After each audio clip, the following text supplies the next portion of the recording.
Have you ever walked into a meeting, sat down quietly, and wondered if you even belong there? I've been there. For me, I don't know how many times it happened to me. And it's not easy to feel confident when everyone else is louder and more assertive. And I'm very introverted, shy, and relatively quiet, especially in an environment where everyone is speaking very loud. And it was really difficult for me when I was leading and trying to chime in meetings, and it still is.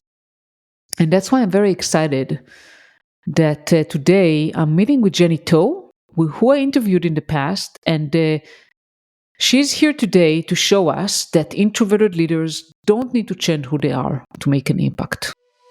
Hi, everyone, and welcome back to From a Woman to a Leader.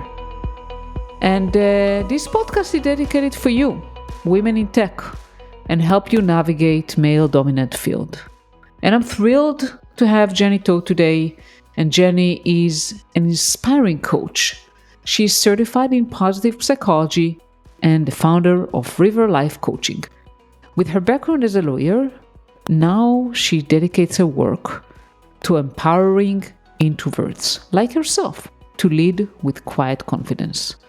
And this episode, we focus on talking about the unique strength introverts bring to the table and how to make your voice heard without shouting over the crowd.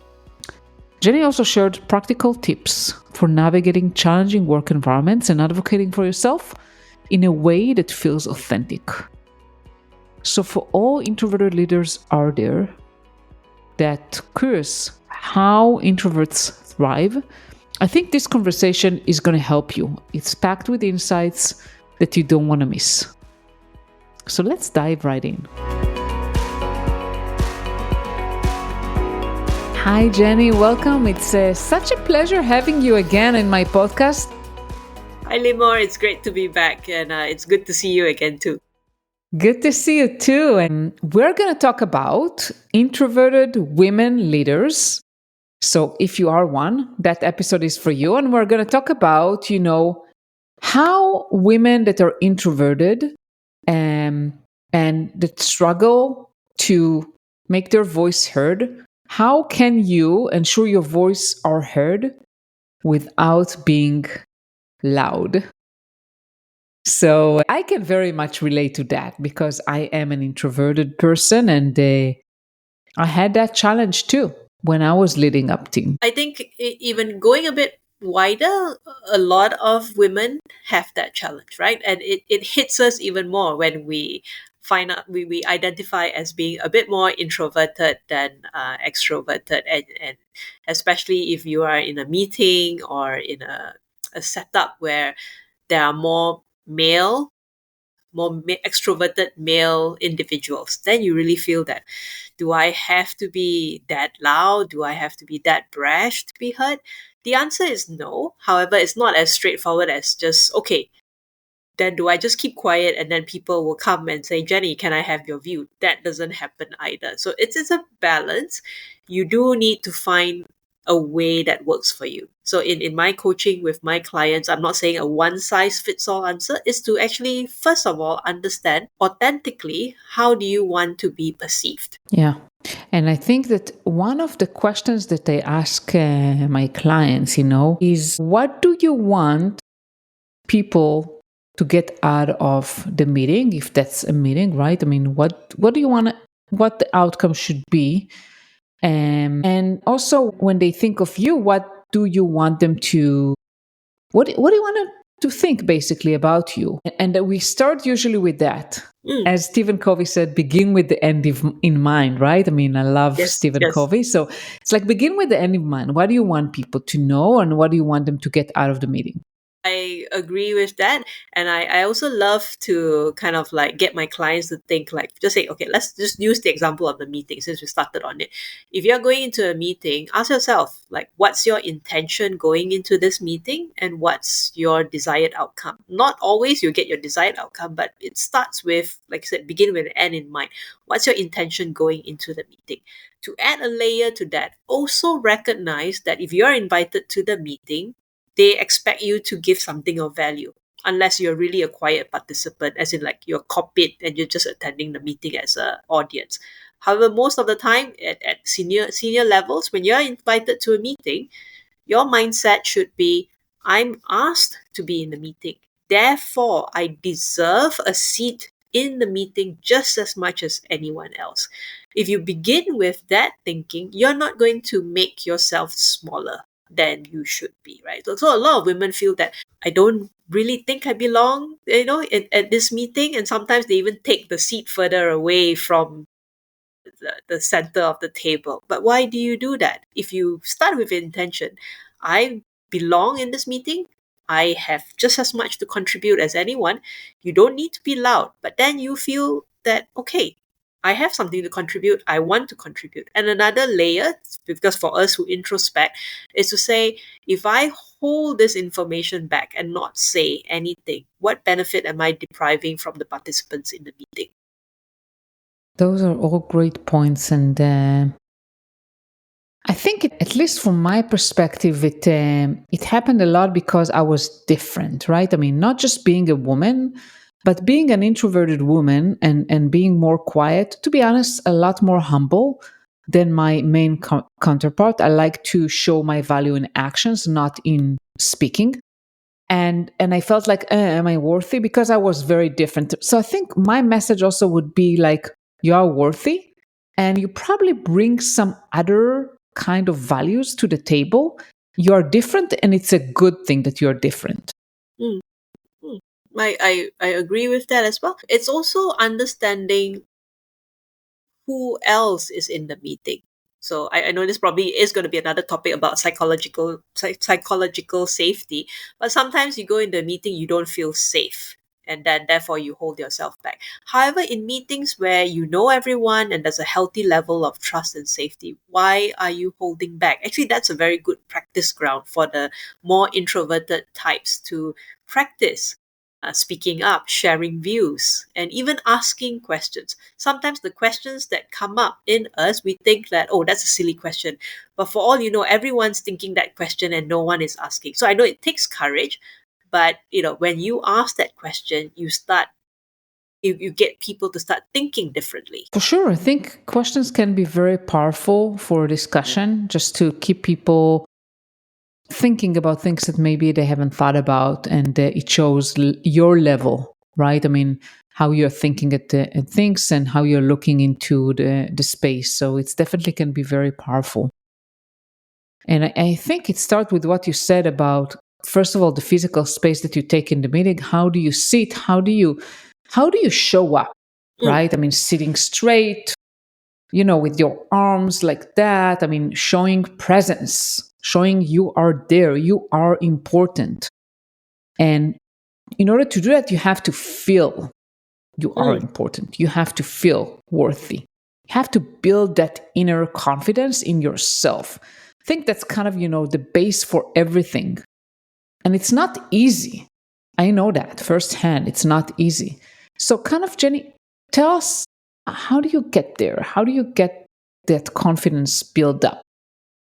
So like it's easy for us to spot the strengths, the successes, and to say nice things to our friends, right? So if I look at you, Limo, I see you as strong and resilient, and from what I know of you, you've been through a lot, and here you are. So it's very easy for me to kind of say that, and I feel confident for you, right? However, Yeah. if we look at ourselves, we tend to see the not so good things, or we make small of our own accomplishments. So a healthy place for anyone to start on is to reflect on factually, right? Reflect on your successes, reflect on your career journey or even life journey, what brought you to today.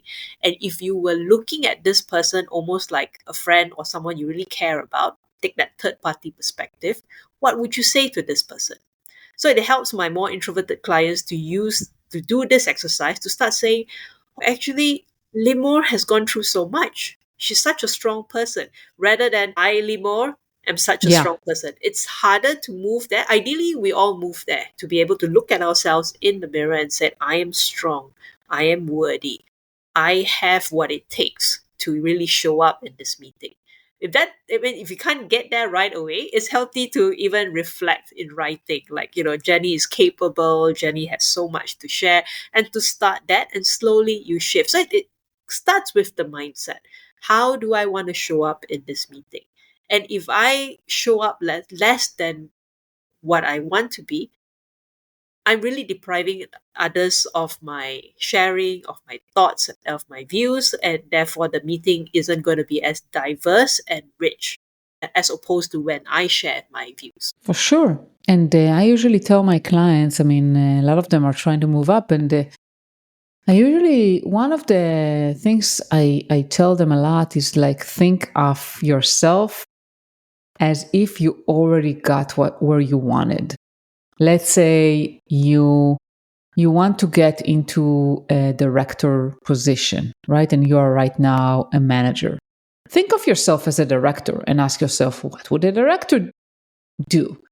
And when you think like that, it helps you kind of look at it maybe as a person, like you said, right? I mean, not as me, but like, okay, what would Jenny, the director, do? What would she think? What would she say? How would she behave? And that way you already start adopting that mindset of the next level of yourself, right? And start behaving in a way. And when people, it's so powerful. Like when you treat yourself as such, other people try looking at you as such. You don't need anyone to hand you something rather than being that person. And people will start respecting you and looking at you differently. Exactly, exactly. And this reminds me of a conversation that I had with another client, and in the beginning she was saying she's already quite a senior leader, but the peers are more male, and she kept saying these gentlemen are at least 10 years older than me. So although I'm a leader, I still feel like you said, no one's actually making you feel this, but I still feel that I'm the youngest and I'm the female here. So through several coaching sessions, I got her to shift to the mindset that yes, I may be younger in terms of age, but for this particular area where they need me in the meeting, I'm actually the most important person because I'm the subject matter expert. So she started putting on not the youngest female leader hat, but the subject matter expert hat. And just that bit, suddenly her conversation it takes on a different tone, even in the coaching session with me. She feels more confident and she said, yes, I'm the subject matter expert.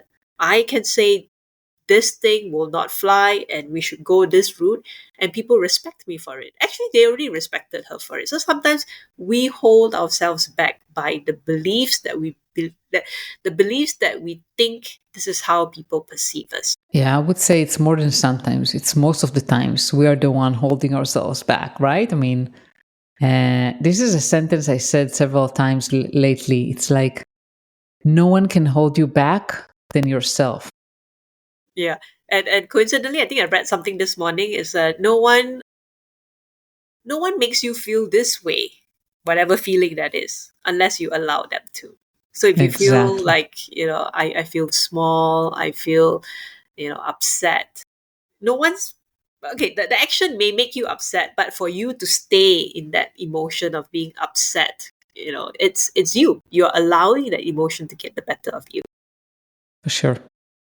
And now let's get to that woman. Let's say I feel confident. I show up in a meeting and say, okay, I know I am there. I know the value I'm bringing. But as we said, I mean, I'm not the loudest person and I don't want to be someone I'm not. But the surrounding, like the meeting, the people there are loud. They are talking over each other. Very muscular kind of environment. How do I speak up without being the loudest? So ideally, you because for introverts we like to plan before going into a meeting. If you know the meeting facilitator, or even the person running the meeting is your manager, you can kind of like get a little agreement up front before all the noise hits in, that you want to talk about agenda A first. Give me the first 5 minutes to talk about it. So I know this plan structure works well for introverts. And after that, once you've spoken, I think the natural flow and you're already feeling confident, you'll be able to interject and add on because it's a bit more natural. You've already had that speaking time. But I guess the biggest struggle is, in meetings where you don't have that structure and everyone's talking all over each other. So sometimes is telling yourself that when you kind of interject or interrupt, it's not being rude. Because one of the things is we hold ourselves back, we wait for someone to take a breath, and I'm sure, Limo, you know of people who don't need to pause for a breath, I right? They know. just go on and on. So it is actually just being bold and saying that I hear what you're saying. However, we still haven't addressed this point, which is actually the key reason why you're here. Can everyone kind of like move back to this? We will definitely listen to the rest of what you're saying later, but let's just remember the agenda for this meeting, right? Even though you're not the organizer. So I know it takes yourself a bit out of the comfort zone to do that. And if you honestly ask yourself, do I feel safe enough to do that? Certain meetings you may not feel that safe. However, in those meetings that you know these people and you know they're just generally extroverted, they don't mean no harm, they won't even feel that you've interrupted them, right? So sometimes ask yourself, if I just continue keeping quiet and let this meeting be hijacked, how will this benefit anyone? Yeah, including myself. Yeah, and I would say it takes practice. I mean, it's not easy thing to do, and to be honest, I would say it will never be easy for me to do that because I would like discussions to be more kind of, respectful and people not talking over each other and allowing others to speak. Unfortunately, it's not always the case. And I think it's not coming from bad intentions. It's just people, a lot of times when they're passionate and that's their style, right? They want their voice to be heard. They may not be conscious enough that they need to give others the space to speak.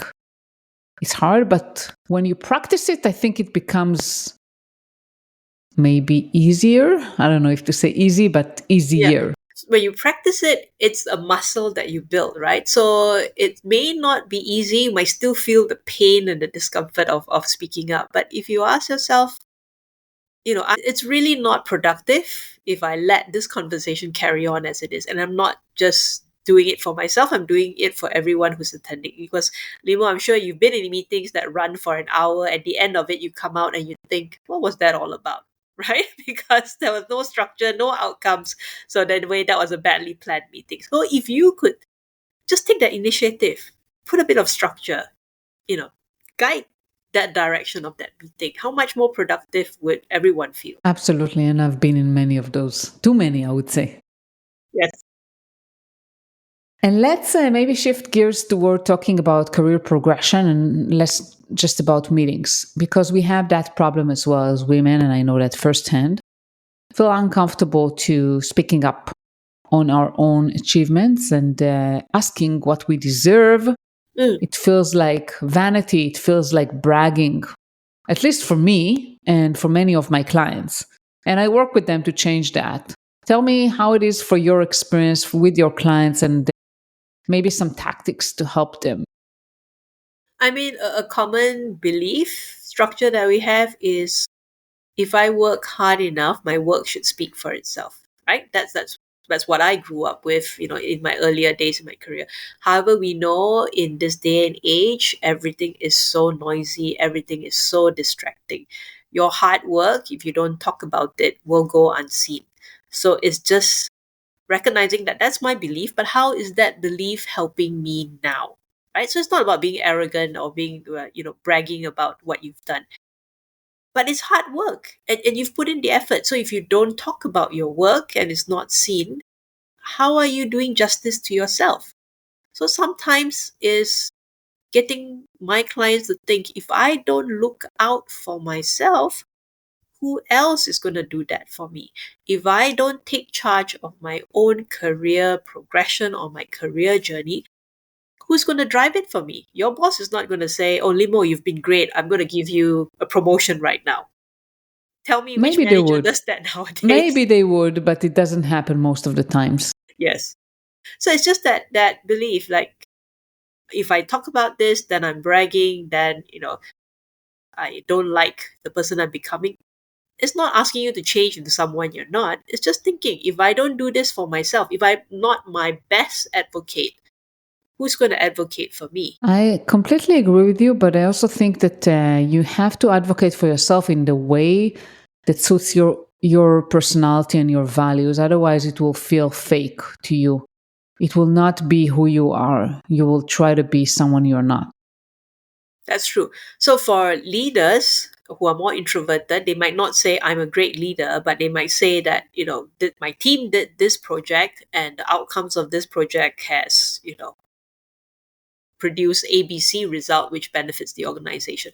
So you're putting the spotlight on the project, putting the spotlight on the team, but indirectly everyone knows you're the leader. So you can start with that first, right? Giving credit to the work and giving credit to your people.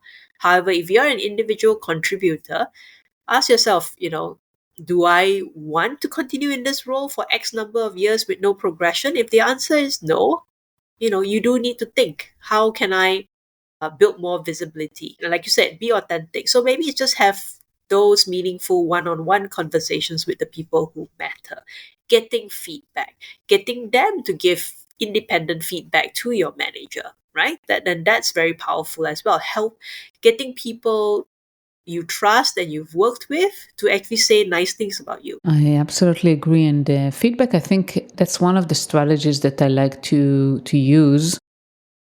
Because first of all, I really believe that feedback is important for everyone, right? I mean, it's always good to ask for feedback. You don't have to wait for any official reviews in order to have a discussion. And I think that when you ask feedback, you can also showcase your impact because you can say, hey, I've done this and this and this. This is what we have been able to achieve, or I've been able to achieve, and talking in terms of impact, right? Less about I did this rather than, well, this is the impact I've created. And if you ask for feedback, then you kind of gain both the feedback that you get, like, and maybe some things you can do differently and will help you grow, but also you have showcased what you have done. So you made sure that whatever you have done is known and also you received feedback. And to add on that, if you get feedback from a trusted peer, or even if you have a very good relationship with your manager, feedback about how you are being perceived, right? It gives us a healthy balance. Sometimes we're too harsh and critical on ourselves, and getting that kind of feedback from someone trusted who means well, who won't just say the nice things, but actually highlight your strengths and your areas of weakness, right? But it then gives you a more balanced outlook of who you are and how you're being perceived. So, for example, an introvert might be perceived to be very aloof and, not too bothered about anyone else. That could be a difficult feedback to listen. But then, if you want to think, okay, what is one way I can improve on that? It doesn't mean that you go and have small talk at the pantry all the time. But if you meet someone, you think that, oh, I want to get to know this person better, you can have quite a meaningful one-on-one conversation, and that might change that person's perception of you of being aloof. Love that. And this kind of brings me to the next thing I wanted to ask you. This is about building relationships, right? I mean, because it's so important, and the more you grow in the company, the more you need relationships build up, right? I mean, I had multiple occasions of people I wanted to promote, even individual contributors, but they were growing into a higher level in the org. And those that were very introverted and not many people knew them, or they haven't built relationships with stakeholders, it was much harder for me to influence and convince the promotion. So it's very, very important. The challenging part is, like, for introverted people, it's very difficult. How do I reach out? How do I go about starting conversations? Because it doesn't come very naturally to me as it would be for someone who is very extroverted and can just basically chat with anyone. So, what are some strategies maybe you have that introverted people can use in order to build relationships, and take into account that nowadays not everyone is like meeting in offices. A lot of people work remote. It's actually telling yourself, what can I do now that's within my control? So coincidentally, I remember last year I was coaching someone who was working fully remotely, and she wanted to integrate herself in the team, but she just feels like, oh, I shouldn't impose on this person because he's very busy, and I don't want to take up his time. So there's a lot of beliefs that she's imposed on herself to prevent her from even reaching out. So I coached her to say, okay, what's really within your control? What can you do that you are solely in control of? And she landed on, I can send him an email, right? So I can type an email. That's within your control. And I can click the send button. What's not within my control is how he replies. He might not reply. He might reply, yes, but I'm not free this week. We can meet next week. Or he can say, oh, great, let's jump into a call tomorrow, right? So the fact that you focus on what you can really do that's within your control and letting go of the attachment of the outcome. Yes, you are very empathetic, but I kind of got her to think she's a working professional, he's a working professional. Let him decide what he needs to do. You don't have to decide like, oh, is he too busy to read the email? Am I imposing on him? Am I taking up his time? Oh, he's not interested. Why are you deciding that for him? All you need to do is decide for yourself what's within my control. I can send that email, I can send that Teams message. I can even put a calendar invite and say, would this work for you? If not, kindly propose a new time. So it opens up the possibility. And even in conversations, right, I can go up to him and say something, right? Up to him to be interested to respond. If not, I know it hurts, but then, okay, but I've done my part, right? I've said it and I've let go of the attachment of how the person is to be responding. Yeah, I love that. And it brings another important aspect. What you mentioned is that you need to develop some resiliency to how people respond or not respond, right? Because we tend to think it's all about us, but in most cases, it's nothing to do with us, right? If you send an email or you try to reach out to someone and they don't respond, a lot of times it's just because they are too busy or they have something else going on, and at all related to us. But we tend to take it, at least me, I used to take it very personally. This person doesn't like me, or they don't think I'm important enough. Don't make too much out of it. It's important to start developing that resiliency, because otherwise you take things to heart too much and it will affect your confidence. And it actually comes from just, our basic human need for connection and for belonging, right? So introverts and extroverts alike, maybe extroverts don't dwell on it that much, but it basically comes from that need that I want to connect and I want to belong. Even for introverts, I still want to belong, a Yeah, community that I enjoy. So sometimes it's to build our own resilience, right? And how do you build that? Have a very healthy sense of who you are. You are enough as it is for this present moment. Yes, we are all growing, we can all be better, but for today, Limo, you're enough. I'm enough, right? To do what we need to do today. Have that healthy sense, healthy outlook of yourself. And surround yourself with people who can really support you. So when you get all these rejections and no's and face setbacks, you know that at the end of the day, I have people, you know, who I can really rely on. I have those good relationships. for sure. Wow. So many insights, Jenny. What else would you like to share that I haven't asked? I like to kind of like circle back and say, when we were talking, like you were saying, so many times, we are the ones holding ourselves back, right? And I had a friend tell me, maybe this can be applied in quite a lot of situations. Say yes to yourself first, right? So I'm not saying be a people pleaser, but if you really want to do something, like for example, this person wants to reach out to someone, say yes to yourself first. Yes, I want to reach out to this person and this is what I need to do, as opposed to saying no to yourself for something that you want. Let the other person say no to you. There's nothing wrong with that. But for what you want to do, for what you really want to pursue, give yourself a yes first and see what happens. I love it, Jenny. This is so powerful. Say yes to yourself. Wonderful.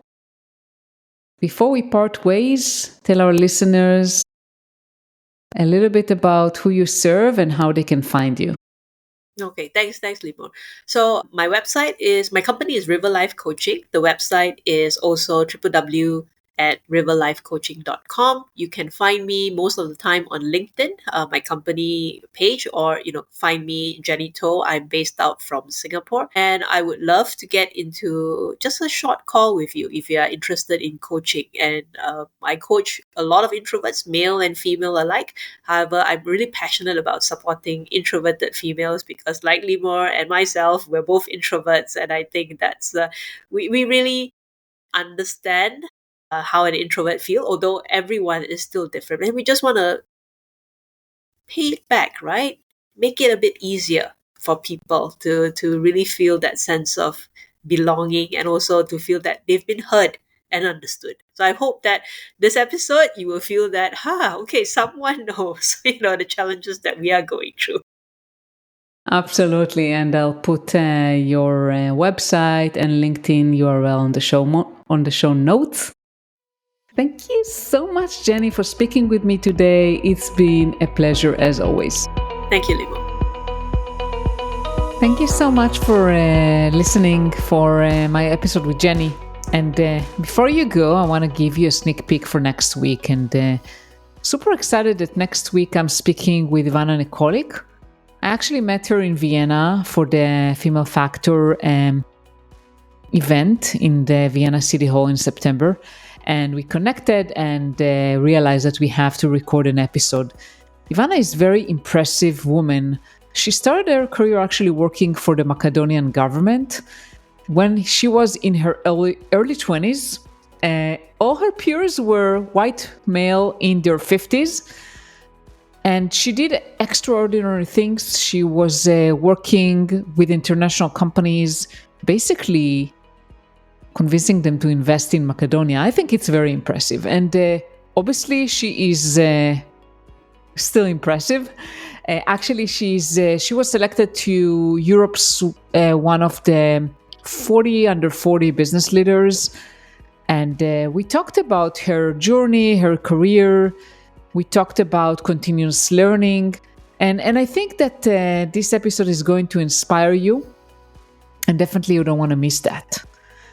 I want to thank you, all my listeners, for listening to my podcast and supporting me. And I want to encourage you to subscribe to never miss an episode. If you like the podcast, please share it with anyone you feel it's going to be beneficial for. And contact me if you have any suggestions for guests or for topics you want me to talk about. I'm always happy to get your feedback. Thank you so much for being here and listening to me. I want to wish you a wonderful day and see you soon.